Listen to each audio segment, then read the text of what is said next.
pa'y kontento sa buhay. Ang tao hindi kontento sa buhay, hindi nagiging masaya. Yung tao nakakalanan at nakakaalam kung kailan sapat na at ito'y nararapat sa kanya, yun yung taong tunay na maligaya. Una, kilala ang sarili. Ikalawa, kontento sa buhay. Ikatlo, umakapit sa Diyos.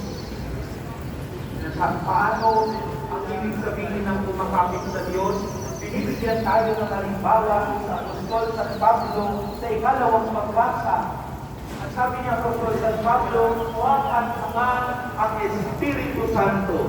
Anumang karanasang ibinibigay ng Diyos, tanggapin mo nang nagagalak, nalulugod sa iyong puso dahil iyon ang ibig ng Diyos.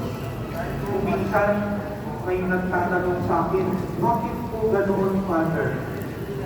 At may naglilingkod sa simbahan, pero sa akin pa dumarating ang mabibigat at pagsubok sa buhay.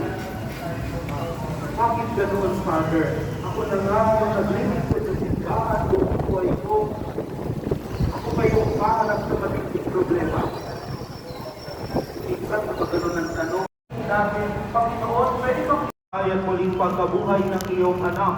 Kaya iniaalay namin sa iyo ang tinapay na nagbibigay buhay at ang kalis na nagkakaloob ng kaligtasan. Kami ay nagpapasalamat dahil kami iyong minarapat na tumayo sa harap mo para maglingkod sa iyo. Isinasamo namin kaming magsasalo-salo sa katawan at dugo ni Kristo ay mamuklod sa pagkakaisa sa pamamagitan ng Espiritu Santo. Ama, lingapin mo ang iyong simbahang laganap sa buong daigdig. Puspusin mo kami sa pag-ibig. Kaisa ni Francisco na aming Papa at ni Roberto na aming Obispo, sinulitan niyang katulong na Obispo at ng Tanang Kaparian. Alalahanin mo rin ang mga kapatid naming nahinlay nang may pag-asang sila'y muling mabubuhay, gayon din ang lahat ng mga pumanaw. Kaawaan mo sila at patuloyin sa iyong kaliwanagan. Kaawaan mo at pagintabatin kaming lahat na makasalo sa iyong buhay na walang wakas. Kaisa ng mahal na Birhen Maria na ina ng Diyos, ang Birhen ng Antipolo, kaisa ni San Jose na kanyang esposo, kaisa ng mga apostol ni San Juan Bautista at ng lahat ng mga banal na nabuhay dito sa daigdig ng kalugod-lugod sa iyo, maipagdiwang nawa namin ang pagpupuri sa ikararangal mo sa pamamagitan ng iyong anak.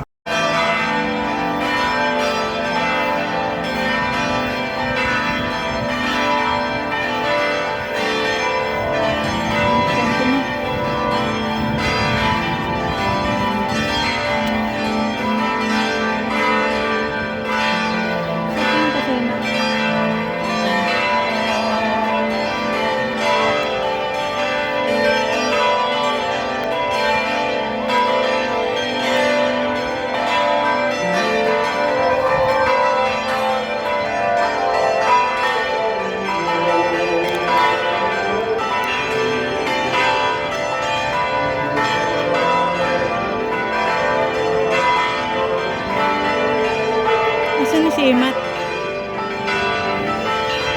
Sana. Hindi mo nagsabi kung saan ka papunta.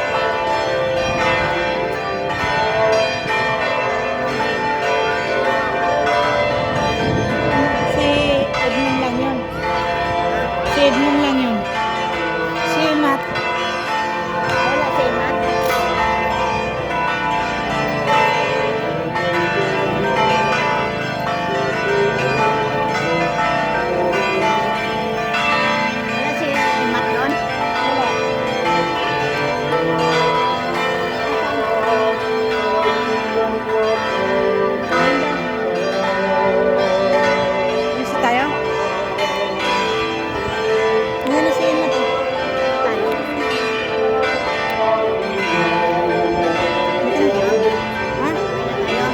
Uwi na?